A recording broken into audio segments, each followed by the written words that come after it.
வணக்கம் நண்பர்களே, நான் அக்கு ஹீலர் பாலாஜி.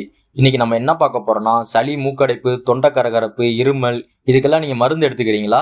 ஒரு தடவை மருந்து எடுத்துக்கிறதுக்கு முன்னாடி இந்த புள்ளிகளை ட்ரை பண்ணி பாருங்க.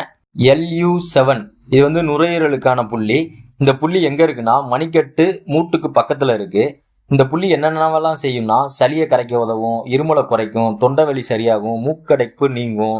இந்த புள்ளியை வந்து 1-2 நிமிஷம் மெதுவா அழுத்தம் கொடுங்க. 2 கையிலையும் பண்ணலாம். 2 கையில பண்றப்ப இந்த மூக்கடைப்பு, இந்த சொன்ன பிரச்சனை எல்லாமே நீங்களே பார்க்கலாம். அடுத்ததா நம்ம பார்க்க போற புள்ளி LI4. இது வந்து நோய் எதிர்ப்பு சக்திக்கான புள்ளி. இந்த புள்ளி எங்க இருக்குன்னா, பெருவிரலுக்கும் ஆள்காட்டி விரலுக்கு இடையில ஒரு மேடு மாதிரி இருக்கும். அந்த இடம் தான் அந்த புள்ளி. இது வந்து ஆரம்ப நிலை காய்ச்சல், தலைவலி, சளி, உடல் வலி இது எல்லாத்துக்கும் இந்த புள்ளி சப்போர்ட்டிவா இருக்கும். இந்த புள்ளி அதே மாதிரி 1 நிமிஷம் மெதுவா அழுத்தம் கொடுங்க.